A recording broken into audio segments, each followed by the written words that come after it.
On the outskirts of the national capital today, black limousines with darkened windows converged on a hotel where private security guards imposed ironclad control. The limos carried royalty, political power brokers, and industrial titans to a secret meeting that will last all weekend. It's known as the Bilderberg Group. Could their objective be world domination? If you haven't heard of the Bilderbergers, it's for one reason only. They haven't wanted you to. At their annual closed-door meetings, no outsiders are allowed even close to the building. Here are gathered the most powerful individuals of the Western world, united regularly at club meetings. Yet nothing is reported by the New York Times, the Washington Post, or the LA Times. What really fascinates me is the complete blackout in the American press. For more than 20 years, I've gone down to the press club every day. I check the wires in their library, mingle with other paper boys, and I asked them the question many times, why, when if 120 film stars or 120 NFL football players met behind locked and guarded doors at a remote location for 3 days, you'd try very hard to penetrate and find out what those movie stars or football players are doing. Well, I have no curiosity at all when 120 of the world's most powerful financial leaders and political leaders meet for 3 days in a remote location behind armed guards in a complete blackout. Well, I have no curiosity.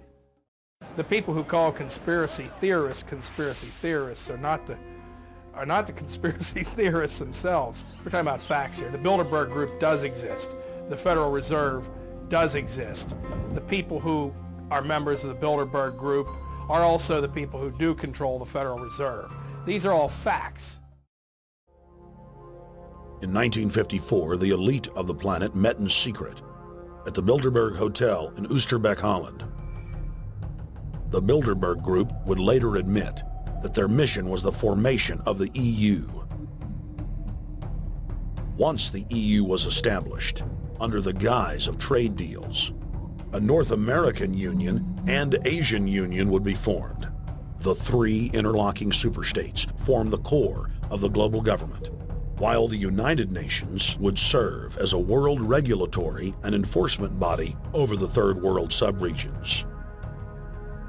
The Bilderberg Group consists of the heads of all of the managing roundtable groups that steer individual countries.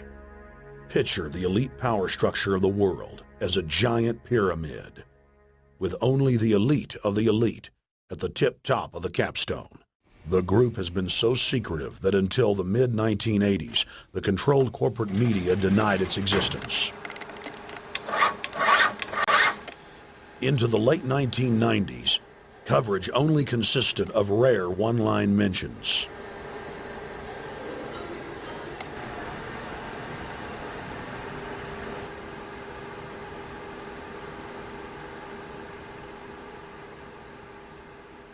With the rise of the alternative media, their stranglehold on information has begun to slip. What we do hear coming out of those meetings is incredible about the plans of the New World Order to consolidate power. Political power and economic power coming together at the highest level. But what I call the lapdog media, the controlled media in this country, you would think that they would be going to court, crying freedom of information, open meetings, sunshine law, and all of these things, but the silence is deafening. Why is it the major media would deny this? Let's look at the ownership of the major media. Let's look at the roster of, say, the Bilderberg meeting. Katharine Graham owns the Washington Post. Katharine Graham has been to the Bilderbergers. Conrad Black, one of the largest media barons in Canada and Europe, has not only been to these meetings, but he has hosted the meeting just a few years ago. Every year they meet in secret, and there is an absolute news blackout. There is never anything reported in any of those papers. David Rockefeller himself thanked the media for keeping this all hushed up.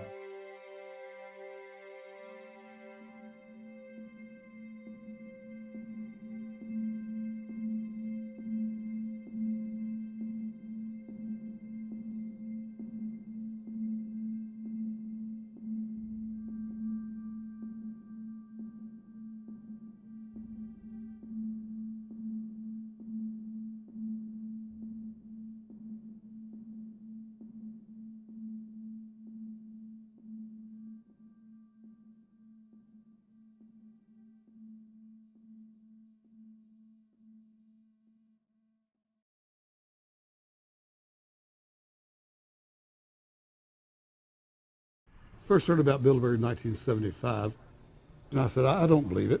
That's not possible. Who in hell's Bilderberg? I spent 20 happy years with metropolitan newspapers. All the wires are clicking at my ear. That could not happen without me knowing about it. And the thing that first impressed me most was columns in 1957 by the late, great Westbrook Pegler, widely syndicated columnist. He wrote 2 lengthy columns about how approximately 100 leaders of international finance, heads of state, high public officials were meeting behind armed guards and closed doors on Jekyll Island, sealed off. What are these powerful internationalists doing? And why is it so secret? Why do they have armed guards outside? Why is it sealed off? The newspapers totally ignore it. Not a word. Total blackout in the United States. Since then, I've never stopped pursuing Bilderberg or the whole international gangster organization led by Rockefellers and Rothschilds as they manipulate the world for their own selfish interest. About 10 have come in. They've been coming in slowly in typically big black cars with what appears to be bulletproof glass, and we've got a few pictures of some of the people. We're being kept well back from the building by an awful lot of security people. But, you know, there'll be more security as this thing develops. Again, just a reminder to stay off the property, okay? I am. This is the line. We checked with the city. Thank you. Oh, yeah, there's one right there. Hi. Hey, we're not your property. We're not your slaves. We're going to defeat the New World Order. The New World Order is going to be defeated. You realize that? I'm glad you do. Always does throughout history. Now, I think what is very difficult for most people to understand is how such a small group of 125 men and a few women control a population base of 6 billion people. Actually, it's much easier than you think. These people work on what I call systemic methodology, meaning that you take a pie, just imagine you take an apple pie and you slice this apple pie into lots of very small pieces, and you put in front of each one of these pieces your man or woman of trust. And by controlling this individual, you control an entire organization. For example, if you take Paul Wolfowitz, who runs the World Bank, through him you can control the entire organization. You don't need to control what the dishwasher or the toilet cleaner thinks or does or believes in. You just need to control what he does and what he believes in. And what he does will permeate the entire organization. And that's how you control, with very, very small power base, an entire global population of 6 billion people. Bilderberg is making great progress toward a world government. They have created a superstate in Europe called the European Union. They're intent on creating a Western Hemisphere Union called the American Union. NAFTA is to be expanded into every country in this hemisphere. As NAFTA expands, it will take on the role of the American Union. And only an educated, informed public can stop them in their tracks.